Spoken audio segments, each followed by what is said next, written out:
Faly nirabantsika rehetra ny ambassadeur ny Joshua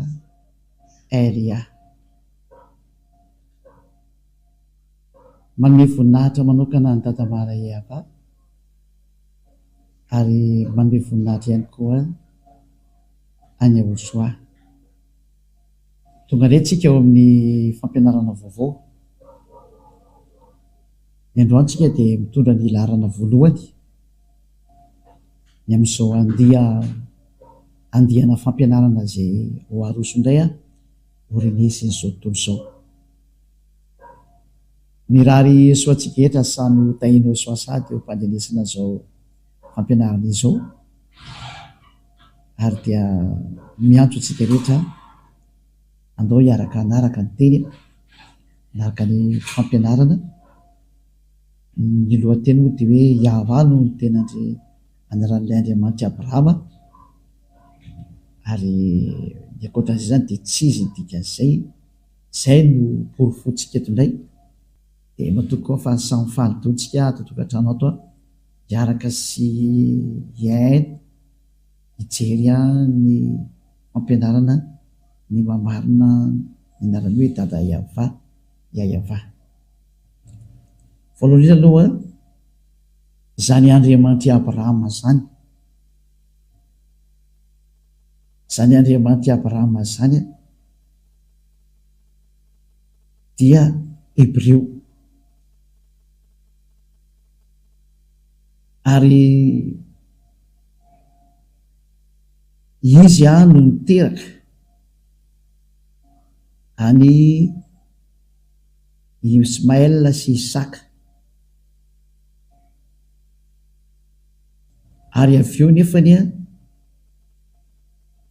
Andriamanitra io na Elohe eo amin'ny Israelianina, izay ny dikany Andriamanitra zany Elohe amin'ny Israelianina, dia nanao fanambarana fa any amin'ny taranaka makany amin'ny Isaka no ahafantarana anazy, any izy no mandeha. Ka mbola tsy hiditra eo aloha tsika, fa aleotsika aloha hijery an'ilay hoe iza ilay anarany. Dia izay tsika vao hijery hoe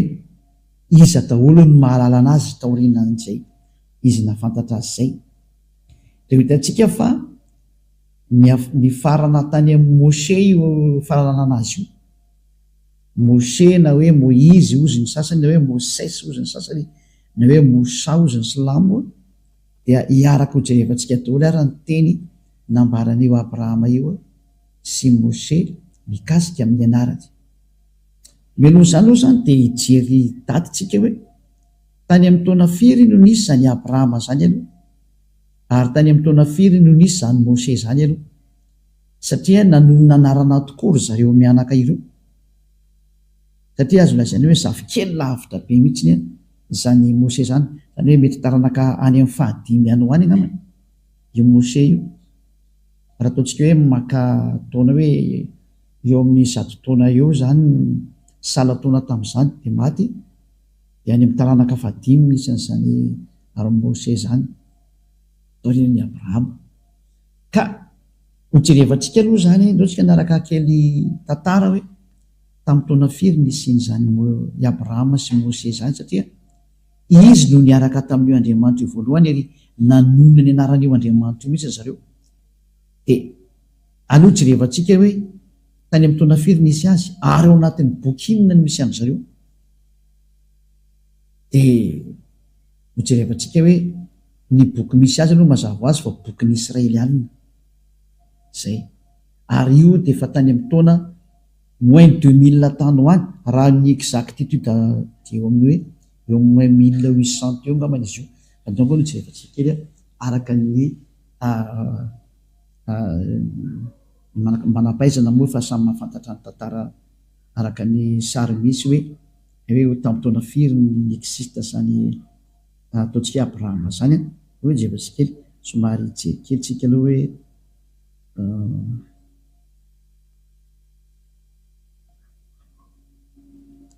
azo kely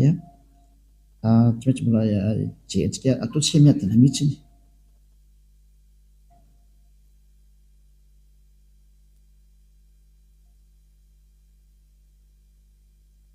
manaraka atsika ataoko miadana be mihitsy ny fandehany tantara dia rehefa misokatra le soratra ka mialohan'izay aloha zany dia efa tantara amintsika hoe i Abrahama io no niona tamin'io Andriamanitra io voalohany. Dia efa nomeko moa ny daty araka ny teneko anareo hoe tany amin'ny taona moins 1800 tany nisy anazy io. Zay ho jerevako kely vetivetika io. Fa aloha arahantsika maso kely io izay sary izay hoe tany hoany nisy an'izay tany amin'ny taona moins 2000. Ary Mose kosa dia tany hoany amin'ny taona moins 1500 manodidina tany zany. Zany hoe fa ela moa ny tantara fa mavoaka antsika eto ihany hoe tany amin'ny taona firy no tena nisy anazy io. Ary io Abrahama io no nanonona n'io Andriamanitra io voalohany. Ka izy moa zany amin'ny maha-Hebreo anazy, amin'ny maha-Jiosy anazy, amin'ny maha-Israeliana anazy satria izy no niteraka an'ireto Israeliana reto dia ao amin'ireo Israeliana reo zany retantsika ny boky. Zay zany izy andaraka kely an'ilay tantarantsika dia tsy maintsy alevantsika araka ny tokony izy dia hitanareo tsara hoe tena voaporofo mihitsy fa zany Abrahama zany dia tany aloha be tany, dia Mose koa tany aloha be tany, ary izy mianakareo niara-niantsona io Andriamanitra io dia hojerevantsika izy ilay nantsony. Dia hitanareo tsara fa ilay nantsony izy mianaka ireo dia ilay hoe Yahva. Ary tao amin'ny andro Mose moa dia tena lasa hoe Yahva. Zay. Zany hoe tena mipetraka tsara mihitsy zany ilay anarana hoe io Yahva io no raha io Andriamanitra Abrahama io. Io ilay tsy tia fahotana ary tsy tia mpanao ratsy. Izay ilay voalazany amin'ny Isia 7:20-21 Isia 7:20-21 hoe indro ny tanany avatsy fa mavonjy ary ny sofiny tsy ladalovana fa mary. Isia moa zany dia manana n'Andriamanitra ny Andriamanitra Abrahama ihany ny Andriamanitra Isia satria mpaminany Israelianina daholo reo. Zany hoe tia resantsika zany dia zareo Israelianina satria Abrahama dia razamben'ny Israelianina ary ireo Israelianina reo no tena niaraka taminy. Jerevantsika daholo izy zay no mahatonga ny hoe ao amin'ny bokin'ny Israelianina no hitanao tantaran'io Abrahama io fa tsy any amin'ny boky hafa mihitsy fa ao amin'ny bokin'ny Israelianina. Samy maniry tia hita daholo sy tia hainy daholo tsika rehetra zao dia aloha jerevantsika hoe iza ny tena anaran'io Andriamanitra Abrahama io dia ho porofontsika mihitsy ilay izy hoe tena io Yahva io mihitsy ny ve. Izay no porofontsika aloha zany amin'ny androany. Dia tsy misy mahafantatra an'io Andriamanitra io fa tsy Abrahama dia Mose. I Mose moa zany nantsona hoe Moïse ho na hoe Moses ozy ny sasany na hoe Mosa ozy ny silamo. Dia izy ihany koa nanonona n'izay anarana izay hoe Yahva zay. Aloha jerevantsika daholo zany zay. Ka nidirantsika eo Mose dia tsy maintsy hijery ny taranak'i Abrahama tsika hoe nakaiza ny tenin'io Andriamanitra Abrahama io. Niala avy amin'ny Abrahama izy dia nakaiza dia hitanao fa niala avy amin'ny Abrahama izy dia nakao amin'ny Isaka araka ny teneniny. Ary ny mahafantatra an'izany tantara ny teneniny zany dia mbola zareo Israelianina ihany satria i Mose daholo no nanoratra n'io tantara rehetrarehetra nataon'i Abrahama io. Mose zafikeliny zany dia izy no nanoratra anazy zany dia tonga teo amin'izay fahafantarana ny anarana izay hoe Yahva. Dia manome ny fanaporofona amin'izay moa zany tsika eto fa dia hojerevantsika kely eo amin'ny raha manana larosy ianao. Zany hoe ny larosy zany karazana encyclopédie anankiray izay misy mitenin'ireo mpikaroka eny na tsy mikaroka raha moa dia vao mahafantatra hoe zany Abrahama zany dia efa tany amin'ny taona ela be zany tena izy. Ka io Abrahama io zany voalaza ato zany misy ohatra hoe Abrahama zao ty ambony iraty dia ato misy ohatra hoe encyclopédie Abrahama zany misoratra io zany. Zany hoe momba ny Abrahama zany resantsika ity. Donc cet article fait partie du dossier consacré au judaïsme. Zany hoe zareo Jiosy zany no tena manana an'ity tantara ity satria Andriamanitra Jiosy ndesana dia Abrahama Jiosy razamben'ireo Jiosy ireo izy io. Dia jerevantsika hoe tany amin'ny taona firy zany nisy zany Abrahama zany tena jerevantsika hoe tany amin'ny taona firy taloha izy io. Dia ny voalaza ato zany hoe patriarche des Hébreux dans l'année moins avant l'an 0 zany izy tia 19e siècle avant l'an 0. Cela veut dire zany hoe tany amin'ny manodidina ny moins 1900 moins 1800 tany hoany zany ny année nisy an'zany Abrahama zany zay raha zambe ny jiosy na ny israelianina tany amin'ny taona moins 1900 tany hoany. Misy moa manome précision mihitsy ny sasany am'ireo ohatra ny hitantsika amin'izany ohatra ny sasany zao ato amin'ity zareo mpanoratra ity hoe tany amin'ny taona moins 1812 tany hoany. Ary ohatra ny hoe jerevantsika ty sary ray ity dans le calendrier hébraïque la tradition juive s'appuie sur le Midrash Seder Olam Rabbah qui fixe la naissance du patriarche en l'année 1948 après la création, soit 1802 avant l'ère chrétienne. Zany hoe talohan'ny l'an 0 zany dia tany amin'ny taona moins 1812 talohan'ny l'an 0. Zany sary anankiray hitantsika ohatra mba lamina kely le sary keto Valérie fa hotana be mihitsy le sary ato tena olana be mihitsy le zany. Zay sary jerevako reto moa zany resaka zany fa tsy ny sary eny mitokatranonareo any mba mijery sary koa za eto. Dia eo zany ny filazana zany tao anatin'le encyclopédie Larousse teo dia samy laza fa tany amin'ny taona moins 1900 tany hoany daholo zany no nisinzany Abrahama zany tany zany. Zany hoe tsy misy talohany dia inona zany ny fiantsoana io Andriamanitra io Abrahama io ny Andriamanitra ny anarany ao amin'ny bokyny jiosy satria ny jiosy no manana an'io boky io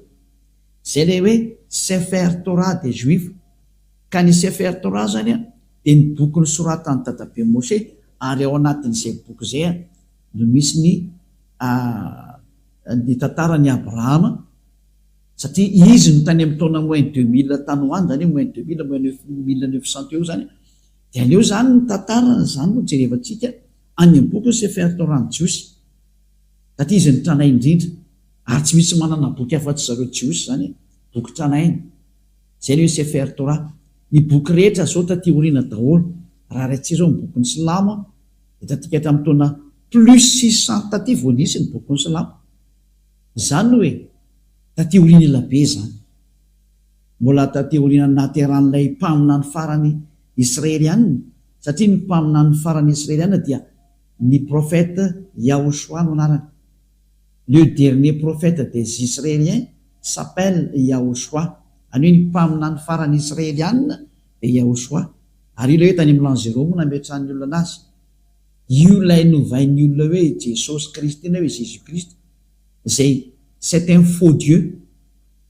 Ce n'est pas un Dieu grec, ce n'est pas un Dieu des Israéliens, tsy andriamanitra ny Israeliana io fa andriamanitra ny Grika miforoporon'ny olona fa tsy andriamanitra ny Israely zany io. Zay le izay ka taorinan'ny l'an 0 zany vo ny Islamo no nanoratra ny bokiny ka noho izany zany taraiky be le izy tsy maintsy ny zavatra original tany aloha no jerevantsika ny marina zay tany amin'ny taona moins 2000 hitantsika tao anatin'ny rehetra zay nahokaronao io dia amita foana hoe manodidina tany amin'ny taona moins 2000 moins 1900 teo foana na moins 1800 farafa zay manome daty aloha fa ny tenenina zany dia hoe izy no tena tranainy indrindra. Aza atao tsara mikariko an'izany ndraiky ariko azy ianao fa eto moa zany dia efa misy manome hoe tany amin'ny taona moins 1812 tany hoany na dia repli tena hoe mba lieny tena nikariko zany ka azo atao ny karoka an'io fa tsika tsy dia kariko ny dietsiketo fa hoe io ny tranainy indrindra ny malalan'Andriamanitra zany ary tsisy afaka maly an'izany tsika. Ary ny manana ny boky tranainy indrindra ny tantaran'izany dia mbola dadabe Moshe koa na i Moïse na Mosa. I Abrahama moa zany io ny azo lazainy hoe dadabe mifandimby dia nisy andry Moshe taty aoriana. Moshe moa na hoe Moïse na hoe Moses ozy ny anglisy, misy koa ny hoe Mosa ozy ny Silamo. Dia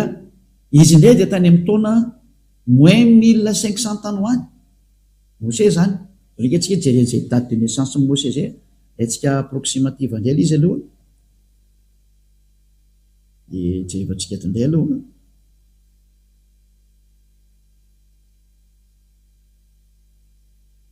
izy moa ny atao anatin'ny baiboly ato ny anarany de tsy maintsy ataontsika zay fa le anarany hoe Mose anarana Jiosy zay eto ndray tsika zao mahita hoe vonovoka mihitsy tsy de zao mihitsy ny teny ato hoe par conséquent Moïse qui selon la Torah io le voanesantsika teo Torah io a vécu 120 ans serait né en 1560 avant l'ère commune zay il serait mort en 1445 zany hoe ny fikaroan'ny pikaroko an'leny ina moa le pikaroko an'le ina moa zany le pikaroko an'le datidata iny de nametraka hoe Moïse de tany am'taona moins 1500 tany ho any no nampisy am Moïse zany hitatsika io izy io zany hoe mbola tsisy talohany koa izy santsika rehetrarehetra reto hoe na ny bokin'ny Silamo koa na mbola tateorinana be mbola voavokako ndray le izy zany raha tsika mamaky dao de hitatsika mihitsy ny hoe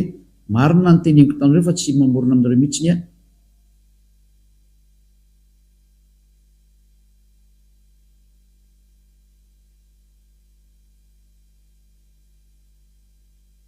i dadabe Moïse ndray zany de araka ny voateo tany am'taona moins 1500 tany alohan'ny l'an 0 zany dikan'izay ny tena nisiny atsika jery toeran-kafa ndray aloha mbola tsy hidirantsika teny fa jery toeran-kafa atsika aloha satria ato tsy ny tantara ty anakaiky aty fa hijery anakaiky atsy ty le nivovakitsika teo aloha jery hafa tsika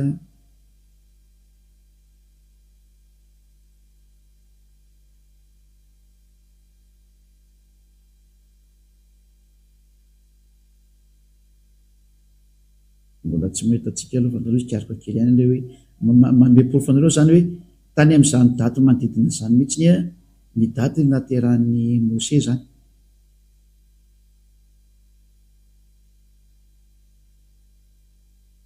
ty zao misy anakaiky koa satria araka ny fikaroana natao aloha afaka mikaroka daholo nareo na nareo koa raha mba afaka mikaroka koa de ny tindray zao ato na nodididina tany amin'ny araka ny fijerevana moa zany tsy hitako nay mety teo izy ty portrait de Moïse non Moïse ben Amram de la tribu de Lévi zany hoe taranaka ny Levi izy zany naissance tany am'taona moins 1280 tany ho any any hoe fanakaikaiky tany moins 1250 moa zany zany hoe Mose zany sy Abrahama de samy tany aloha be tany daholo tany a moins 1900 ny dadabe eny de ny zanany ndray taty am'taona moins 1500 normal zany satria taoriana zany moa de nisy le hoe fitondrana zanak'Israely ho andivy tany Egypta mandiro teo amin'ny 700 taona teo ka raha ny 1900 anatsorana ny na 1700 teo zany na 1800 anatsorana ny 500 de manome ny 1200 eo zany raha tany 1800 na 1700 manodidina any anatsorana 500 ny elanelana de 700 na 500 taona manodidina akoatrany ererana fotoana ohatrany hoe ny date de naissance tena réel mety misy erera kely misy marge de erera kely fa le tranainy ny tena resantsika hoe lay tena hoe efa tranainy be de mazava fa reo ny ela indrindra ka tsisy manana daty marina anarana marina afa-tsy reo efa tranainy reo ary eo anatin'ny Torah-ny Jiosy mihitsy no misy an'izay zavatra zay ary ny bokyny Jiosy no atao hoe Sefer Torah reo ny boky tranainy indrindra zany hoe tsy misy manana boky tranainy indrindra mikasika an'io tantaran'ny Abrahama io afa-tsy ny boky nysoratan'ny Abrahama sy ny boky nysoratan'ny Mose zava ny anjareo moa zany lova nitsofina de fa Mose ny tena nanoratra nyrehetrrehetra am'izay de hitantsika am'izay fa reo ny tranainy indrindra raha ijeandrentsika ny bokyny Silamo zany na musulmane de hitantsika fa taty amin'ny taona plus 600 vao nisy zay boky zay zany hoe efa taty oriny ela be zany no zany zany tsika zany tsy maintsy mijery ny famarinana tsika satria famonjena de hoe mamonjy olona atsika, aiza ny fomba hamonjena olona dia miteny marina dikan'izay. Nitsika je sady tsy mamorona mihitsy nefa boky foana no resatsika hoe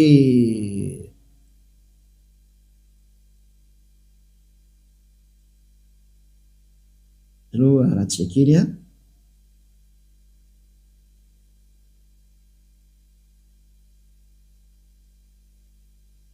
Eto zany amokany hoe tamin'ny taona fendray ny voan'ny bokyny Silamo zay ny jerevantsika eto zany. Hatrany dia avoakatsika ery zany ny filazana indray ary ty tsisy afaka hiteny tsy marina kosa ny teny satria ny boky ary dia milaza an'izany ny sary rehetra koa ny teny an'izay. Il est composé des révélations faites par Dieu au prophète Mahomet par l'intermédiaire de l'archange Gabriel entre plus 612 et 632. Il est l'acte constitutif de l'islam et sa référence absolue. Voilà. Zany eto zany tsika dia mahita mihitsy ny hoe ny bokyny Silamo kosa zany izay noentin'ny prophète Mahomet ozy ny ao amin'ny fivavahana Silamo dia manodidina tany amin'ny entre 612 et 632 tany hoany. Zany ny taona nanamboarana azy zany zay. Satria za teny hoe année de création du Coran zany nataoko titria dia afaka manoratra an'izay daholo nareo dia io ny dady avoaka an'izany zay. Dia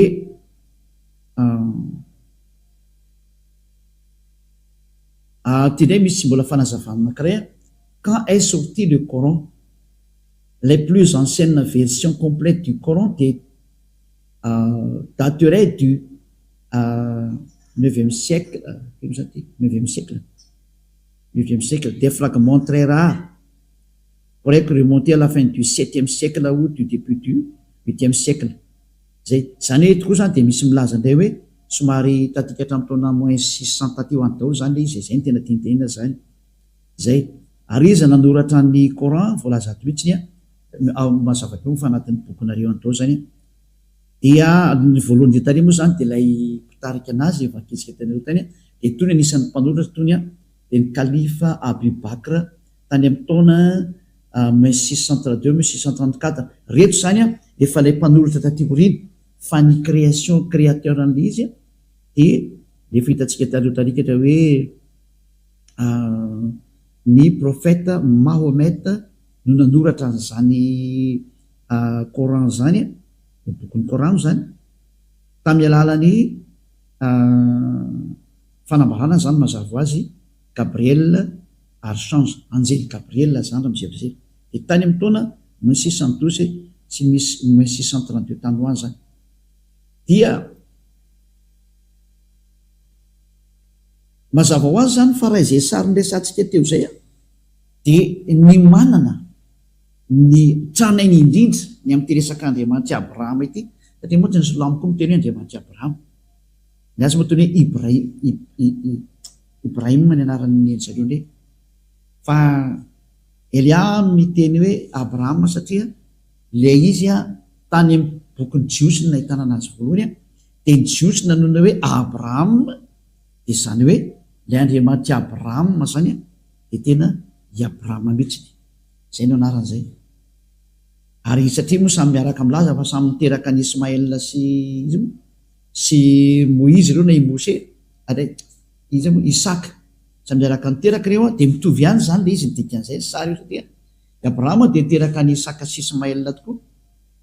Dia zay mitokontsika hoe miverintsika ny amin'ilay anarana original dia ilay nitenen'ny Mose ary tenen'ny Abrahama dia ny Andriamanitra Abrahama sy Mose zany iza eto jerevantsika amin'izay ary any amin'ny Sefer Torah.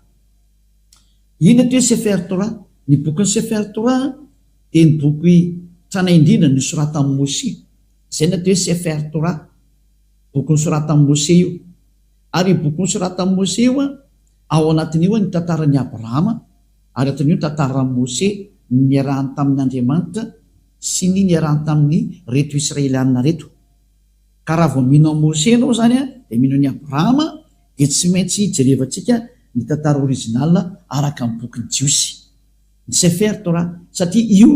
ny écriture tany amin'ny taona moins 1200 moins 1300 tany hoany ohatra zay koa ny Abrahama tany amin'ny taona moins 1800 1700 manodididid tany daholo arakaraka ny daty moa tsy dia tsika tsy miadihevitra hoe firy ny exactitude ny daty fa ny jerevantsika hoe iza ny trandray indrindra fa aka mahatra ny zay dia mety efa tsy haintsony tena original hoe tamin'ny taona firy mariny ity fa ny jerevantsika dia hoe iza ny tena le livre le plus ancien any iza ny tena hatrany indrindra fa any no hitantsika ny fahamarinana dia mazava zany fa arak'izay nomeko antsika teo dia misy référé amizantsika zany amin'ny bokyny jiosy ny Sefer Torah ny jiosy antsika hoe jerikely ny eto hoe Sefer Torah raha misy ato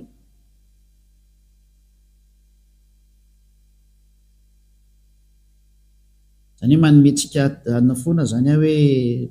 hoe zao ny fomba fijery ny fahamarinana dia afaka midinenao koa reha afaka mijery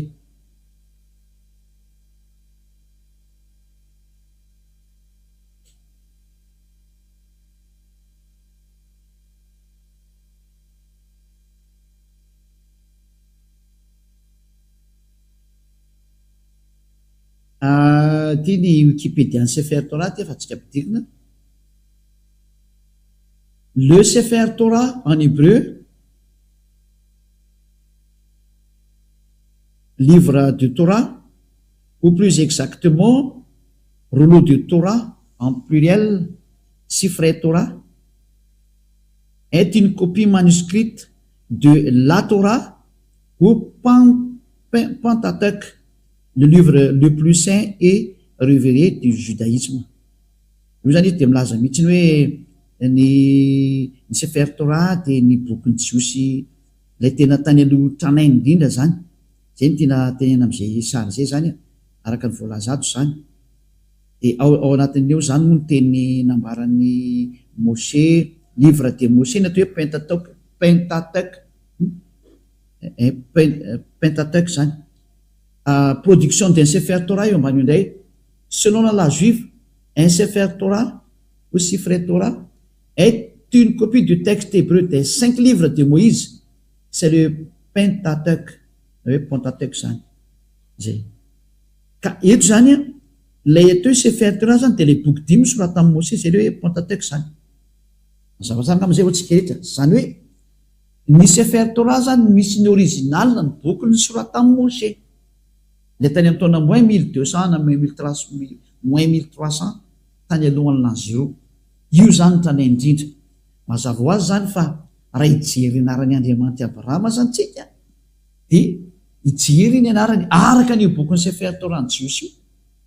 ary tsika manana to Eliam manana mandao jerevantsika teo hoe nanonona an'io anarany tokoa ve Abrahama dia anaran'io Andriamanitra io dia iza ny anarana nytonon'ny Abrahama satria zareo ny tranainy zany hoe zay tateoriana zany mazava ho azy fa tsy azo considérena ny antony raha mahita ny original ve anao tsy alefa makany original automatika nge zany ka rehefa ho any amin'ny original tsika ny anarany Andriamanitra mahany original dia aloha zay nytonony Abrahama sy Moshe no jerevantsika iza ny tonono zareo araka ny Sefer Torah ny jiosy satria mazava be hoe livre en Torah dia soratan Moshe vitantsika io le Pentateuch zany io livre de Moshe io livre de Moïse ny atao hoe Pentateuch zany io misy an'io entre parenthèse mangamanga io livre de Moïse na Pentateuch zany hoe ny Pentateuch zany soratra Moïse zany hoe ny boky 5 Genesis Exodus Numérie Leviticus ary Deutéronomie zay moa zany livre soratan'ny Moshe zany fa misy ny tantaran'ny Abrahama kosany misy ny tenin'ny Abrahama teo amin'ny bokyny Genesis ndao tsika ary hijery ny tenin'ny Abrahama raha ny antsoan'io Andriamanitra io izy dia iza le nantsoiny araka ny bokyny jiosy aty dia mahay an'izany daholo ny rehetrarehetrany amariko fa zany tsy misy fanaratsiana n'iza mihitsy zany tandremo fa zany Elia zany dia mpamonjy olona ary mpanavitra olona dia misintona ny olo hoe andao hitodika any amin'ilay tena Andriamanitra marina, mamonjy, manala ny fahotana ary tsy tia fahotana, satria ny objectifan'io Andriamanitra Abraham io dia manala olona fahotana ary mametraka olona rendre quelqu'un parfait, zany hoe atao zay atonga olona anankiray ho parfait. Ary tia Andriamanitra Abraham toy communauté zay anarana hoe Yahva ho jerevantsika, dia lasa parfait ny olona miaraka aminy, ary tia olona miresaka aminareo ty ny parfait voalohany eto ambonin'ny tany. Elia, raha tsy avy zahay hiantsonareo hoe ndao hiaraka amin'ny Andriamanitra Abraham zay tena maro io, fa zay miaraka aminy hoe tena lasa parfait rehefa avy eo hoe ndao hiaraka aminazy zany. Zay ny anton'izao famonjena zao, satria io Andriamanitra io dia parfait. Raha tsy zavy izy miteny hoe za tsy hiaraka amin'ny mpanota, tsy mila olona non parfait izy zany, tsy mila olona tsy tanteraka izy zany, fa ny ilainy dia olona tsy manota intsony. Ary zao Elia mampianatra noho ny fampianarana zao dia mitarika sy mitonanao ho lasa ho tsy mpanota intsony, satria efa be dehibe ny tsy mpanota eto ambony tany zay miaraka amin'ny Elia, ary ianao anisanao antsony, satria io Andriamanitra ny Abraham io lazaiko anao tsy tia mpanota zany io, tsy tia mpanota io. Zay no natonga ny mpamina ny Esaia amin'ny teny hoe tsy mihaino ny mpanota zany io Andriamanitra io, ary tsy mihaino ny olona tsy tanteraka. Ho resantsika daholo moa zany fa andeo dia tsy kelikely aloha dia ho porofoko aminareo amin'izay olombela rehetrarehetra fa mpanota daholo no rehetrarehetra reo. Na misy miteny ary any hoe zay tsy mpanota dia mbola mpandainga koa ianao, fa mpanota daholo nareo. Fa ny ateo tsy mpanota dia miantso ny Andriamanitra Abraham hoe Yahva io. Daholo jerevantsika raha ny tenin'ny Moshe mikasika ny dadabe Abraham zany, vaketsika aloha amin'ny teny gasy, lasa ilay teny gasy teo aloha amerina kely karoka an'izy teo.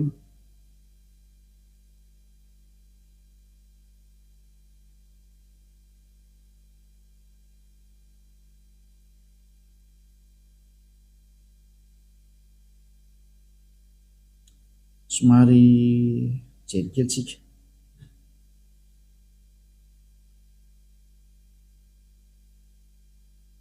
Genesis zao 12:8 ataoko amin'ny teny gasy,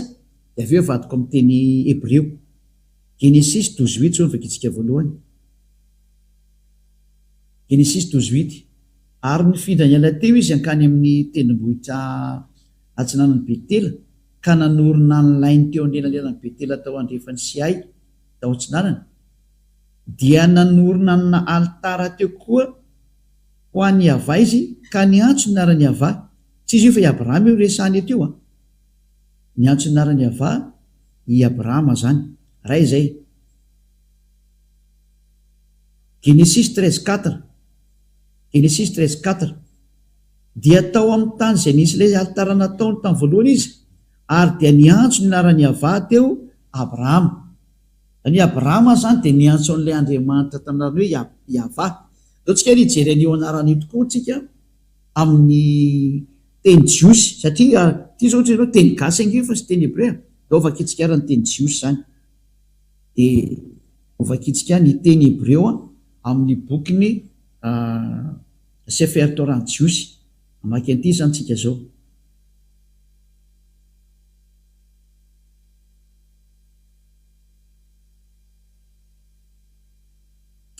Vakitsika le Genesis teo Genesis 13:4, 13:4 angamba izy teo, 13:4. Ty zao anakaiky fotsiny dia efa ampy antsika zany ty zao. Eto tsika le hitan'ilay anarana hoe Yahva. Voilà. Eto zany ny teny hébreu le rangitra koa dia hito le Yahva zao hito. Izy aleo alaiko sary dia hitanareo, alaiko sary le izy, opiako sary kely dia avy teo dia transferiko aminareo amin'ny eto ihany, fa tsy mandeha lavitra koa fa eto ihany hitanareo amin'izay le izy. Io zao lay ino moa lay Yahva zao ty io le matotsika menamena io. Ty zao le Yahva ty io zao lay anaran'ny Andriamanitra ny Abraham io Yod Ea e Vava e He, io zany le anarana io. Ataontsika maitsomaitso eto ambany eto. Ohatrany tsy dia tsara. Da matsatsotsatra ilay soratra fa tsy manino. Io zany ilay anaran'ny Andriamanitra Abrahama dia ito ny famakinana azy eto zao. Aloha alefantsika amin'izay ty ampidirina. Eo tafiditra dia vakitsika amin'izay. Dia iny fiantsonan'ity anaran'ny Hebreo ty, Iôda ty voalohany ty, i He ty faharoa ty, dia vava ty manarakaraka ty dia He. Dia ny fiantsonan'io Yahva. Zay ny fiantsonan'izy io, zay ny anaran'izy io zany rehefa vakina. Hoe somary azavaiko amintsika kely amin'ny teny anankiray. Ohatsy aloha jery tsara angamba ilay tsika tsy andeha mijery ny tenin'ny dadabe Mose satria i Mose no efa namaky an'io anaran'io voalohany dia aleo alaitsika avy hatrany ny fomba namakiny anazy zany.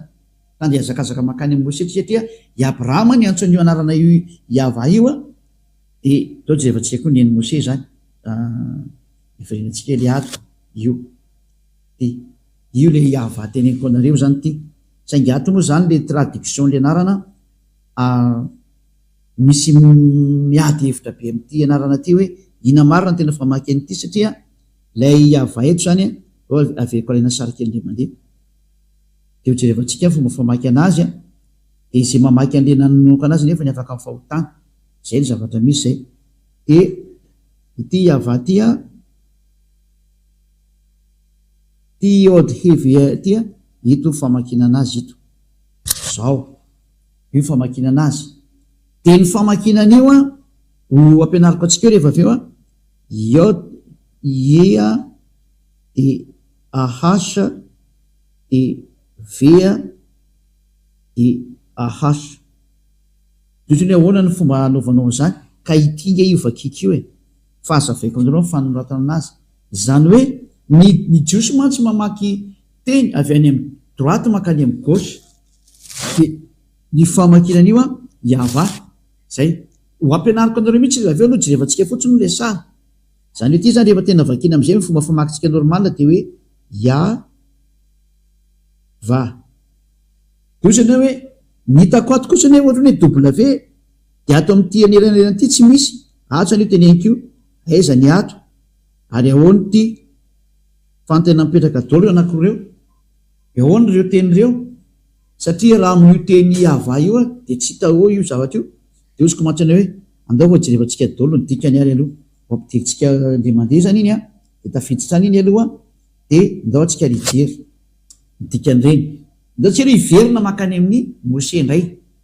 Dia izay tsika vao hiverina etotika makato amin'ity teny dadabe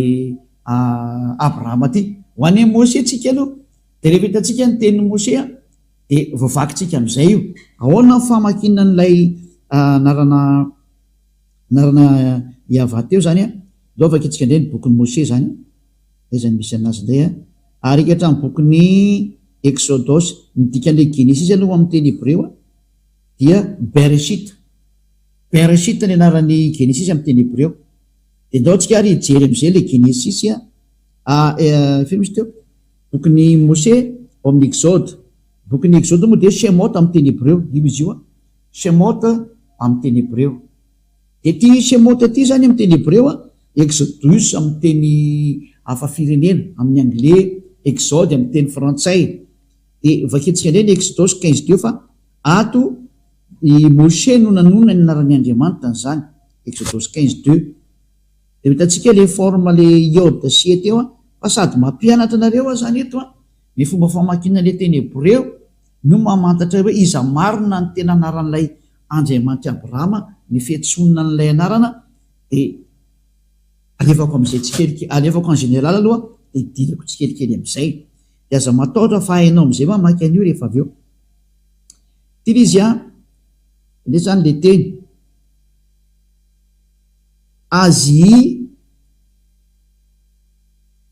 Vizimrat Ya. Ty moa zany ny transliteration l'izy Azy Vizimrat Ya. Ka ity Ya ty zany no jerevantsika hoe iza ny tondron'ity Ya ty. Fa ty Ya ty zany ny anaran'ny Andriamanitra Abrahama satria io nomeny voninahitra zany. Ty ny netsony ty Ya ty ty le nantsony Abrahama zany ty tandemeko atsika eto ny antsony zany a ty le nantsony a de inona famaky an'ity ty le forme hitantsika teo zao tsika trasy kely izy a fa ty tsika manomboka mamaky teny a de mahazava-be aminareo am'izay izy rehefa avy eo ty le anaran'le Andriamanitra Abrahama zany io Yod C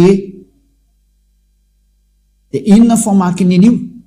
de ny famakiny an'io a reo tsika aloha lefa tsika any a inona famaky an'io a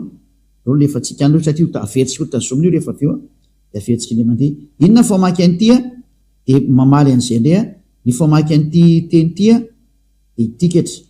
ty ny famaky anazy ty ia ty io dongeky le alaiko sary indray aloha hoe de averiko aminareo alevako tsikelikely ho aho de am'izay nareo maraka tsara ity ny famaky anazy a ny famaky an'io de ity io ary tsy hovaina zany ny dikan'izay raha vao mahita le forme Yod C santsika de ia ny famaky anazy ia zay de alefatsika any iny zany a de ho ampianariko anareo zao ny dikan'iny ataoko amin'ny tableau nakaiky satria efa ampianariko any nareo de mampianatra reo za nahitatsika nyty forme ity de zay a vao maky an'le teny anglais rehefa avy eo a satria mamaky an'le teny anglais tsika rehefa avy eo hoe ty ny anarany ty zany a misy Yod de he a de vava de he ohatrany hoe ahoana ny afantarako an'io anaran'io ka amaky an'izay tsika avy eo tena anarany izy io de nahita nefa antsika ity forme ity forme ty hitatsika teo ty forme ty hitatsika ty forme ty fa ity forme ty a de vakina hoe ia zay hitatsika teo zao vakina hoe ia ty forme ty zany ia le vao ny vakitsika teo zay satria tsika nahita ty forme ty hoe Yod de he de ny vakina hoe ia io noho izany zany ny famakina an'ity voalohany ty zany dikan'izay a eo vakitsika ty voalohany ty hoe Yod C ty de ty zany vakina hoe ia zao ao a de alaitsika sarindray iny aloha ho azy nandray antsoratra hoe ia ny famaky an'io voalohany io satria hitatsika tamin'le forme tao amin'ny dadabe Mose le namaky an'ity forme ty hoe ity forme ty a de ia ny famakina an'ity de mazava zany averitsika fotsiny izy a mba tsisy erreur le teny a ia ny famaky an'io atsisy afaka mamaly an'izany ko hitatsika ke le hoe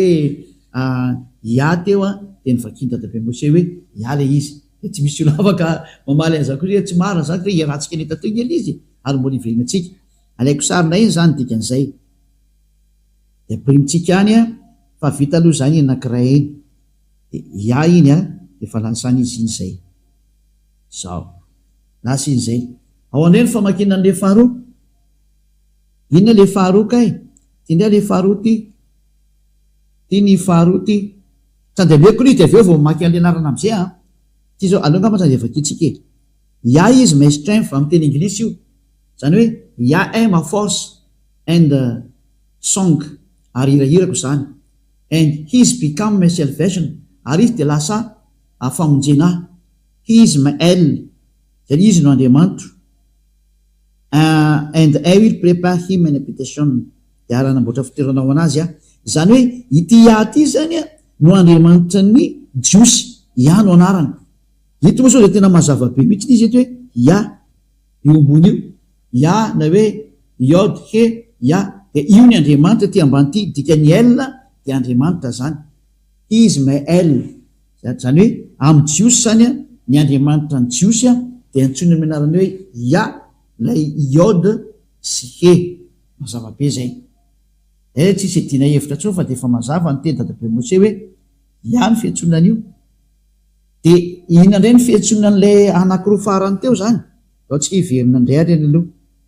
verina indray tsika amin'ilay ato ihany ka ena amin'lay anankiroa farany indray tsika zany ito indray atsika efa nahitan'lay forma hoe Yod C saingy ato indray moa nataony hoe Yahwe nefa antsika teo vao nahita mihitsiny hoe ato amin'ity transliteration ty a de tsy Yahwe mihitsy ny vino hoe navoan'le katolika romane hoe Yahve ozy ny katolika romane satria ato amin'ny transliteration dia iava ny fiantsonana azy ato zany alentsika sary ndray izy de misy ndray moa teny hoe iao a io fa tsy iava zany de vakitsika ndray izy hoe disy koa zany sary zany fa ny famakinan'io a fihetsika ndray mandeha izy ny famakinan'ity reo fihetsika alaina sary ndray mandeha fa voakitika izy teo de zao araka nampianariko anareo azy zao oke izy ataotsika ty zao izy ty zao le soratra zao de ny fandikanan'io zany ity akaikiny eto ty any ity voalohany ty fa hitatsika fa iaty efa mivakitsika teo ia ny famaky an'io de ahoana indray raha ny famakinan'ity faharoa faranyity le ato zany ty faritsaty azy moa gauche vers la droite de ahoana ny fanoratana an'ity le vava sy vava lavalava ehe ahoana ndray ny famakinan'io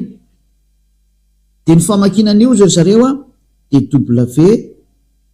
A H de eo le natonga andreo amiteny hoe oa fa tsy oa ny famaky an'io fa va amy jiosy ny jiosy de mamaky an'io hoe va ohatsy rehefa tsika aloha zay teny zay hoe aiza manamarina fa amy jiosy ny W de ve ny famakinana azy de andreo ndray tsika jery ina moa karazana encyclopédie akaiky amin'ny Wikipédia ny jerevantsika anazy somary jery taratra an'izay ndray tsika zany ndreo tsika jery kely taratra an'izay sary zay moa voatikako sa mbola ao apidiko izy de ndreo tsika jery encyclopédie mitantaran'izay ina moa hoe vava ny fiantsonan'izy io somary jery kely fikaroana aloha amin'ny teny jiosy le izy hoe ahoana ny famakinan'ny W eo amin'ny jiosy de ny jiosy tena nanao fanitsinany teniny fa ny famakinany ina moa ny W amin'ny jiosy de tena vava na hoe ve ny famakinana azy ho jerevantsika ato le izy fahitako le izy zany azo reo ampidirina am'izay ity dia Wikipédia na te Wikipédia moa zany de ny mpikaroka maneran-tany manam-paiza maneran-tany zay mpanao fikaroana mombany amin'ny teny amin'ny chiffre amin'ny lettre hoe ahoana fomba famakinany W izy zareo de ny famakinany W izy zareo ty tany amin'ny taona moins 200 tany ary zareo Soferim Jiosy no noratra an'ity Sofer Jiosy de hoe Sofer de le mpanoratra ny Sefer Torah de raha hoe Sofer amy zareo de reto mpanoratra ireto no nanao fanambarana tany amin'ny taona moins 200 io hitatsika io tany amin'ny taona moins 200 tanoany talohan'ny l'an 0 taloha zay reto hoe BCE zany talohan'ny le BCE zany l'an 0 consideran'io de talohan'ny l'an 0 zany ny tady moins 200 de namoaka fanambarana ny jiosy maneran-tany tany amin'ny taona moins 200 tany fa ny famakina ny lettre W amy zareo de tsy W hoe o fa ve ny famakinan'io any amy zareo any ary tsisy afaka iady amiko izy ny tompony teny de tsy anao hafa firenena kory ny andeha maly an'zareo fa adalany zany satria izy koa manana ny cultureny ary manana ny civilisation zay hitatsika eto zany lay vava ty zao ny lettre vava teo nresatsika teo hoe vava ny anara izy io amy teny hébreu de mampianatra le teny hébreu de mamay mamaky teny hébreu tsika tany de mahafantatra hoe marina ny teniny Elia ambassadeur-ny Yehosoa fa tena ve ny fiantsonan'io io zany le vava lettre hébreu izy io atao ambony tsika mahita hoe vakitsika Israel description of date followers pronunciation of moderne standard Israel hébreu zany hoe ty zany ny fanitsina ny teny hébreu zay midison'ny olona de nahitsiny zareo zany hoe filazana description zany filazana ny fitenenana mikasika ny prononciation araka ny fanitsina moderne standard ny teny hébreu zay prononciation zany izy ty io mazava-be so ohatra hoe prononciation io raha tsy meteny angitsy anao dia fanazaveko tany hoe ny fanononana ny teny hebreo araka ny fanononany hebreo anazy standara mihitsy moa ny filazana azy Israel hebreo io lettre hebreo zany izy ty Israeli hebreo any hoe teny hebreo zany izy ty dia nanao fanambarana ny hebreo zany fa tsisy afaka hiady aminazy fa izy manana ny teniny hoe ohatra anao zao malagasy manana fomba fiteniny hoe ka rehefa zareo azy idiranao ny fiteniny mahafantatra ny tokony ataony amin'ny teniny izy ka rehefa izy namoaka etiny fa makinay io dia tsy idiranao lalina zay mpanazy zay ary zay olona nanaraka an'izany tsy pitinenany zareo zany ka nandeha mahitry tahaka ny Eliatra dia miteny hoe zao ny famaky an'io dia tsy manota intsony zay miaraka amin'ny Andriamanitra Abrahama io zay mantsy ny objectif lasa olona tanteraka tsy mety manao ratsy intsony satria mahafantatra le anarana marina rehefa hainao le anarana marina dia tena tsy manota intsony aorianan'izay eo le lettre vava dia io le soratra vava hitantsika io dia io le hitantsika fiteneza vava dia fomba fanoratana fanonana io izy ve azy ny vogue zany hoe ve ny famaky an'izy io zany ato mantsy ny prononciation ato ambony ato hitanao tsy prononciation approximate western european equivalent zany hoe mitovy amin'ny fiteniny européenne ka ny européenne rehefa mety hoe vogue dia vogue ny fiantsony anazy c'est un lettre V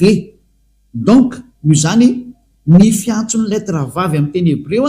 araka ny nanonany Abrahama sy Moshe anazy dia V ny fiantsony an'le W iny fa tsy WO ohatra ny nataon'ny sasany fa tena V direct mihitsy raha izay jery encyclopédie anakaiky ndray tsika aloha Wikipédia anankiray satria hitantsika isa fa Wikipédia io eo ambony io Hébreu alphabet wikipedia.org eo ambony io zao hitantsika tsara wikipedia.org zany zay Hébreu alphabet dia mazava tsara anao zany fa resaka alphabet tia araka ny alphabet hébreu dia jery ndray tsika Wikipédia anankiray indray araka n'izay sary zay jerevantsika indray ato ambony ato mbola misy Wikipédia anankiray izy ty koa zany tany amin'ny taonina mbola tany amin'ny moins 200 ihany koa ty ary izy ty izy dia navoaka an'zareo tao anatin'ny système photo cananéanna phénicianna ramianna ary hébreu zany hoe ity fanononana ny teny hébreu ty zany dia aventsika tsara eto alphabet hébreu lay ty araka ny Wikipédia foana iry ambony hoe wikipedia.org eo amban'le hoe Andriamanitra Abrahama io wikipedia.org any hitantsika io zany hoe teny jiosy zany izy ty dia l'alphabet hébreu zany tena alphabet consonance zany hoe abjad dia ato ambany eto am'izay tsy zany ijery am'izay hoe tany amin'ny taona moins 200 talohan'ny l'an 0 indray niseny izy io dia hojerevantsika indray ny fanononana azy tamin'izany fotoana zany dia ahoana ny fanononana ny lettre V dia anao jerevantsika ato indray izy ny fanononana ny lettre V ry zareo ity indray le vavy ty io le vava WAW dia ahoana ny fanoratana anazy ny fanononana anazy io V mivaravara be io fanononana anazy V dia ndao hoe jerevantsika ato ambony ato hoe phonème ny phonème zany dia son an'le izy mihitsy aty hoe phonème hoe rehefa miantso an'io no io anao dia ohatra ny ahoana ny non'io dia hoe V tena V mihitsy V fa tsy hoe O fa V va zay izay le hoe napetrany ato zany ny phonème izy io V mivaravara be io motoka fahitanandreo ke io V io zany ny fiantsonan'le vavy io V dia io le vava io ny phonème izy io zany nany rehefa tononona amin'ny vavasinina eny izy dia V ny fanoratana azy araka ny Wikipédia zany hoe tsy misy olona mahazo mamaly tsony fa ny vava dia tena V mihitsy ny fiantsonana azy ndao ry ivahinantsika amin'izay ary le teny hébreu nefa jerevantsika tany aloha teo zany ivahinantsika amin'izay ny izy satria efa nalaintsika sary le izy dia milohany akatsika sary anazy dia aleo zany anoratra aloha soratako mihitsy le nampianariko anareo teo dia fafatsika aloha ty zao dia aventsika afaky soratana amin'izay le izy dahoarany ty zao le voalohany yod de ny famaky an'ity ozy ny jiosy le voalohany ity zany tia toko eto ambany eto zany ny famaky an'ity de ty zany de ny famaky an'ity ahas zay ny famaky an'io toko tsotsotra mihitsy izy donc zany rehefa tambatra le izy de tena ho soratatsika amin'ny normal de lasa mivadika hoe ya soratatsika eto am'zany hoe ya zany ny famakinan'io ya zay mazava zay io zany ny dadabe Moshe ny antso an'io de tsy azonao lavina fa rehefa mahita an'io forme io anao zany de ya ny fihetsiny dadabe Moshe an'io de tindray-tsika ary am'le W aloha ratsika sary ty aloha de nefa tsika any iny de efa afaka mijery an'iny nareo rehefa avy eo de nefa tsika any iny zany io le ya fa tafiditra mamoaka sary ndretsika zany lay WAH fa vetsika soratana fona aloha izy efa teo mba ho famarinana amin'ny fampianarana anareo petraka tsy le iode de he de vava de he ahoana reny fanonana an'ity de tsika teo nahita tsara fa ny nanonona ny zareo hébreu an'io de nataony hoe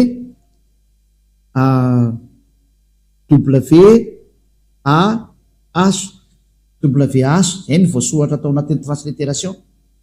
de ny hébreu nametraka mihitsy ny fanonana an'ity ve ty voahitatsika teo mihitsy ataotsika maintsomaintso tsara mihitsy ity ozy izy ny famakina an'ity dia v noho zany zany rehefa mamaky an'ity zany tsika de lasa hoe v de a de h zany hoe ny famaky an'ity zany dia va ataotsika normal am'zay satria tsika mamaky de gauche vers la droite normal de va zany dikan'izay va atambatsika am'izay arany satria ny famaky an'ity ozy ny hébreu va de apitsika an'ity am'izay apitsika an'ity am'izay eo anolonany ity nefa ny famakina an'ity ozy zareo hébreu de atao hoe ya grec ah ya de rehefa atambatsika zany ny ya de ny va de io ny mamoaka hoe izy am'izay no avoakany ataotsika mavomavo ya de voalohany zany le iode c ary va VAH io le yava antonon'ny dadabe Moshe ya yava zay hitatsika zao le fanonana ny 4 lettres hébreu les 4 lettres hébreu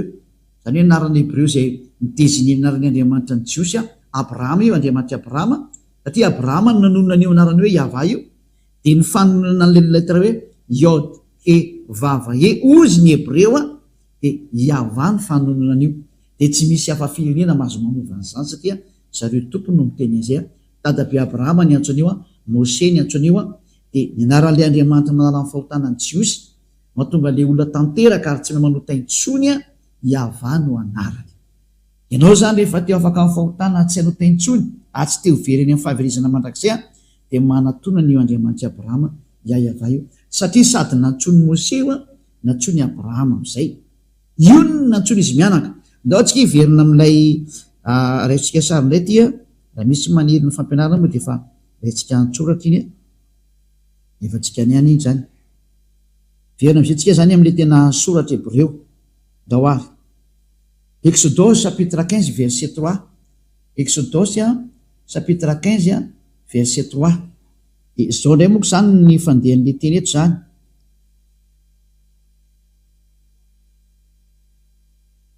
ny famakina ty teny hébreu ty zany io zao le teny hébreu ty zao le terme hoe yava de jerevantsika inona mivaky io teny io yava ish milshama yava shmo de jerevantsika ny dikan'io ato ty moa zany le fandikana teny diso nataon'ny katolika romanina nataony hoe Yahweh ny anarany io zatra tsy existe zay terme zay natonga ny hoe efa nesorony zareo anatin'ny baiboly zany terme Yahweh zany satria tsy existe ao zany de zao ny teny ato hoe yava izy manona voa adiako amin'ny teny malagasy de hoe yava dia lehilahy ho amin'ny mpiady izy zany dikan'izany yava izy his name Yava ny anarany to moa zany hoe dika teny diso ny avy eto satria tsy izy ireo dika teny katolika romana reny de tsy raisitsika fa satria na dika avy amin'ny teny katolika romana io mandika teny io fa ny original le teny original teny Yava Milkama Yava Sumo original fa transcription fa transcription mbola tsy complet de zay na tonga anazy ny complété ke zao ny tena fiantsonan'io ary zao ny tena anaran'io amin'ny jiosy de dikany Sumo anarana zay no mahatonga anazy hoe Yava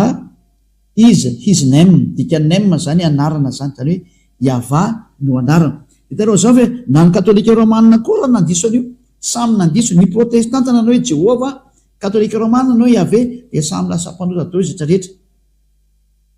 de tsy haiko zany le anareo na mba inona ny etsonareo any samy manontany tena daholo nareo any hoe iza le natsonareo zay miantso any Andriamanitra Abrahama samy mamadibadika ny boky soratanareo any nareo rehetrarehetra fa ny bokyny jiosy de milaza sady afa-pahotana sy tsy manota intsony zay miaraka amin'le anarana nyteneny dadabe Abrahama sy dadabe Mose ny anarana nyteneny dadabe Abrahama de Yava ary ny fiantsonan'ilay ray anaran'le ray amin'ny voalohany hoe Yod-Sie de hoe Ya de zay no mahatonga ny anaran'ny io Andriamanitra Abrahama io hoe Yava ary zay niantso an'izany anarana zany de lasa tanteraka daholo ary lasa tsy mahay manota intsony ary zay ny planin'io Andriamanitra io tena izy ho lasa tsy mpanota ny olona ho lasa tanteraka ny olona ho lasa olo marina le olona tena manana ny fiainana manak'izay anjaranao zay maheno anary aloha zany zao mieritreritra mbola hanompo Andriamanitra tsy izy venao mbola hanaraka Andriamanitra diso anarana venao zay na tonga nanome an'le daty teo zay na tonga nanome an'le daty teo hoe jereva am'izay le anareo izy natsonareo any nanome daty zao ho an'ny Sefer Torah ny jiosy momba ny Abrahama momba ny Mose de nanome daty koa de samy mandray resona am'zay satria samy nandiso daholo ingeny nareo olombelona rehetra nanome daty koa ny bokyny Silamo hoe tany amin'ny taona plus 600 ny vonavoaka ny zareo de iza zany no naranao raisitsika zany raha tena hivavaka marina ianao de valy raha tena hivavaka ianao andana miverina ny original de ho afaka mifahotany ianao tsy hanota intsony ianao ho lasa parfait ianao ary araka amin'io Andriamanitra Abrahama io ianao zay zany ny lesona antsika androany namantatra hoe iza le anaran'ny Andriamanitra Abrahama tena marina fa ny ankoatran'io de tsy izy daholo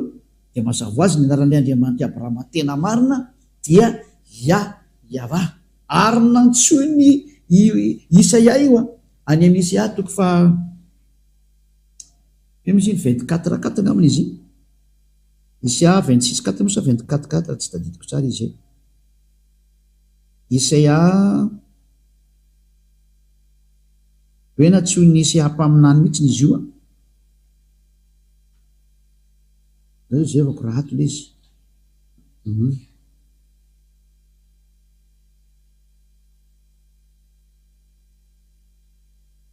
Isaia 26:4 le izy fa tsy 24:4 Isaia 26:4 mijerevantsika kely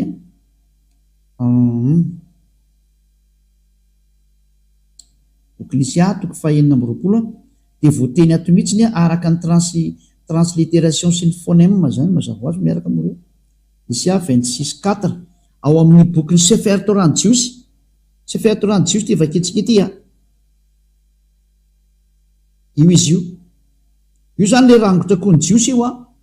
io lay soratra ny jiosy io fa tsika tsy andany ihany rehefa misy dikateny to akaiky to de aleotsika mandika an'le dikateny abitso va Yava adeyad kibia Yava io izy io fa mitambatra tsara io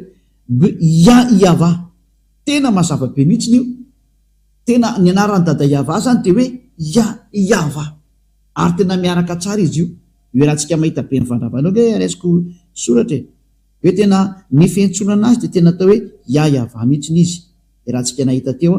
nao ke jevantsika tsara le soratra io tsika hoe zao ty de nitohiny ty Yava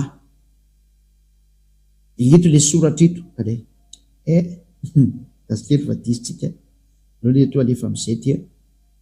aniny ny tafiditra any iny de ty le soratra zao ty io tanareo io io zao le ia ty ambony ty ambony ty zao le ia io ampovoany io izy io de midina atao ambony satria droite vers la gauche de ty le toy ty iava ty ambany ty io zany le iava fa tena milahatra tsara mihitsy dao alaiko sary de menanareo de hitanareo tsara fa hoe tsy tanainga izy zany de ndao metsika hoe tena fiantsonana azy mihitsy ny hoe iava io zay ty zao le ia ty io le ia de ty nytony rehefa aveo io nytony iava zay de hitanareo tsara fa tena anarana fiantsonana azy mihitsy le hoe iava ka zay ny anaran'le Andriamanitra Abrahama iaiavanao anarany de matoika zany fa voaraintsika am'izay le hoe ny anaran'ny Andriamanitra Abrahama zay nytonony dadabe Mose ary meny Elia teto am'izay ny fanazavana le anarana jiosy zay tena mahatonga olona parfait ary non pécheur non sineur ane tsy manota intsony de zany anarana zany no antsoina hoe iava Andriamanitra Abrahama io zany rehefa tsy niantso an'izay anao de diso io Andriamanitra anao io niantso Andriamanitra tsy izy ianao ary voafitaka ny teny izy de ifitiavana moa ny Elia miantso atsika sady misintona atsika iaino hoe jerevo Andriamanitra Abrahama io fa io le tena mpamonjy io de hojerevantsika am'izay hoe rehefa niantso an'io ary dadabe Abrahama sy dadabe Mose tany amin'ny taona 1000 tany hoany mahery tany tsisy talohany ny bokyny Islamo zao tateoriana plus 600 taty taoriny elabe zany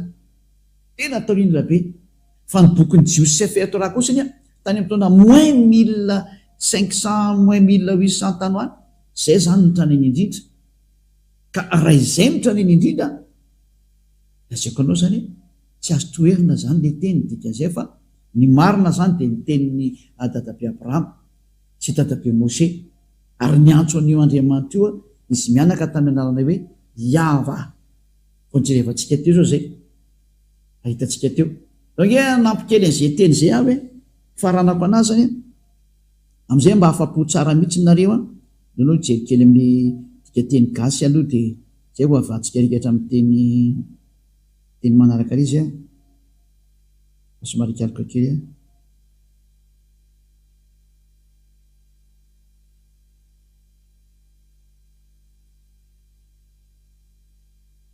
atao amin'ny aiza moa zany Genesis 21-23 oke tsika jeren'izay Genesis 21-23 zay Genesis 21-23 na hoe Bereshit moa zany filaza azy atao amin'ny Genesis 21-23 mbola toyn'le teny teo apiko zany le izy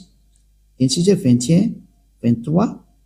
de hitatsika ato fa tena niantsonarany Andriamanitra mihitsy izy amin'ny anarana hoe iava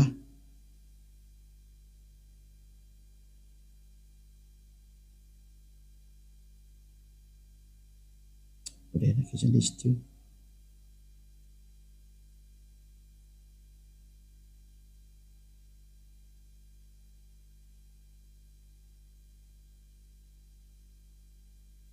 Vingtième 33 nijerevantsika fa tsy 23 21 33 nijerevantsika kely azafady indrindra ho an'izay manaraka fa 33 le izy fa tsy 23 21 33 ngaman'izay 33 iaty izy ty indray le rangotra koa ty de io no anaran'ilay Andriamanitra Abrahama zao io mipetraka io ampovoany io le iode he vava he io le alphabet hébreu iava zany anarana izy io hitantsika tsara hoe ao amin'ny Genesis 21-33 de mbola miteny mihitsy hoe Bereshit vahita Eshel biver shava vaikrasham bshem iava eloham elolam safady indrindra io le terme hoe iava foana zany hoe Abrahama zany de tena niantso mihitsy le anarana hoe iava avakatsika ndray miteny anglisy adivoko aminareo and Abraham planted a grove in Beersheba and called there on the name of Yahweh the everlasting any hoe niantso naran'Andriamanitra rehefa nametraka zavatra atao amin'ny toerana ananka io zany ataontsika malakilaky ny dikateny satria asa lavitra ny teny zany hoe io zany tsy de mahita mihitsy ny hoe Abrahama de tena niantso toko sy andininy telo zao nomeko anareo teo Tao amin'ny Genesis 12 dia Genesis 13 dia tena hoe Genesis 21 33 ny farany hoe tena niantso io Andriamanitra io izy tamin'ny anarana hoe Yahva.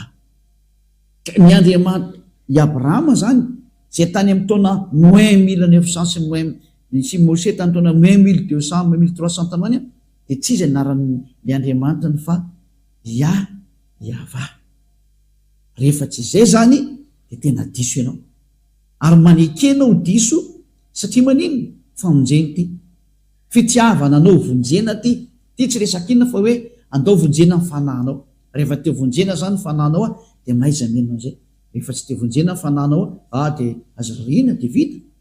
Fa ho an'izay olona mitady famonjena maiza meno ny tenin'ny Elia fa famonjena nataon'ny Elia anavitra anao. Hijerindrentsika manaraka zany hoe dia inona ny toy izay satria rehefa ohatra anao zany ka manaraka an'izay tenin'ny Andriamanitra Abrahama zay dia nakaiza io Abrahama io no niresaka rehefa avy io Andriamanitra Abrahama io niresaka anakaiza izy io ary aiza ny teny inona farany, iza ny tokony menona amin'ny farany zany. Ho resantsika indray zay manomboka amin'ny fampianarana manaraka zay efa tsy hoeninareo mety ho rapitso mety ho afaka pitso fa teo zany dia fandeha dia enotsika indray toy hoe nakaiza izay dadabe Andriamanitra dadabe Abrahama zay, nakaiza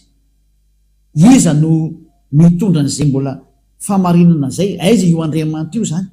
niaraka amin'ny iza io Andriamanitra Abrahama io dia atsika moa fa niaraka tamin'ny Mose dia ahoana zany ny toyny raha amin'izao vananontsika zao aiza no ahitanan'io Andriamanitra Abrahama io dia valiny miaraka amin'ny Elia izy amin'izao. Dia zay zao toriko aminareo zao fa mandra-pahatonga ty amiko aty ho jerevantsika mihitsy ny famarinana ho alefantsika kely fa tandroantsika mahita tsara mihitsy hoe i Abrahama dia manana le Andriamanitra antsona ny anarany hoe Yahva ary ohatr'izay koa Mose Yahva tao Mose moa nafatany hoe Yahva fa atao amin'ny Abrahama mbola Yahva ny antsony anazy fa atao Mose vao nataony hoe Yahva ary ny mpaminany ny antso hoe Yahva. Zay vao tena mazava tsara zany sary ka mirary soatsika rehetra samotainao soary samby arafaly tao hoe fantatsika rehetra maneran-tany aty famonjena maneran-tany zao rehefa ny Elia zao mamonjy ny rehetrarehetra na Israeliany ianao na Araby ianao na Anglisy ianao na Vietnamiany ianao na Sinoa ianao na Amerikany ianao na Afrikany ianao ho an'ny rehetra ny famonjena. Elia tonga amonjy, Elia tonga navitra, Elia tonga hitondra ny famonjena ho an'izay maniry ny hovonjena ary tsy anaiky tsony ho vonony devoly fa mba ho avy tamin'izay aza matahotra tonga ny famonjena atsika. Tsy misy tokony atahorana tsony fa velona zany Andriamanitra mahery Yahva zany ary zany ny maniraka ny Elia ankehitriny misolo tena azy mivantana Elia ankehitriny tongava ianatona ny dada Yahva ho famonjena ho anao. Zay ny tenin'ny Elia ary voninahitra ho an'ny dada malay Yahva, voninahitra ho koa an'ilay mpamina ny faran'izay ny rany resantsika mihitsy ny momba ny mpamina ny farany io ary ny mpamina ny faran'izay ny rany io dada malala Yahva io ny anarany dia Yahoshua. Ary ho jerevantsika mihitsy ny hoe iza io Yahoshua io ho tonga any mantsy tsika ahoana ny teny nambaran'io dada Yahva io, inona ny tenen'io Andriamanitra Abrahama io ho jerevantsika dia satria ny tanjona ho afaka amin'ny fahotana ary ho tsy manota intsony. Ary ny olona hitanao mitoreto Elia, ilay olona tsy manota intsony eto ambony tany ary ilay olona tanteraka noho ny amin'ny fiarahany amin'ny dada malala Yahva andao hiaraka amin'ny Elia ianao. Voninahitra ho an'ny dada malala Yahva ary vavakitsika. Saotra betsaka dada malala Yahva noho ny amin'ny teny izy nomenao fa ny teny nomenao tena fitiavana ary famonjena mampisaintsaina ny olona rehetra eto ambony tany hoe ho aiza ianao. Elia mangataka dada malala Yahva aza vela vonony devoly tsony ny olona fa ampy zay be zay efa maty ireo na tsy mpondreony amin'ny elo any zay vonjeo ny olona dada malala Yahva zany ny angatany Elia amina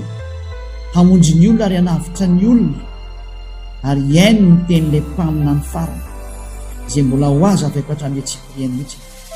niatsarany zany mpamina ny farany zany Yahoshua manana dada malala Yahva maneho ny voninay tao sy ny herinao amin'ny anarany Yahoshua. Halleluja, amen. Dia mirary soatsika rehetra samotainao soa ho amin'ny fitoizany fampianarana amin'ny manaraka indreha veloma tomboka.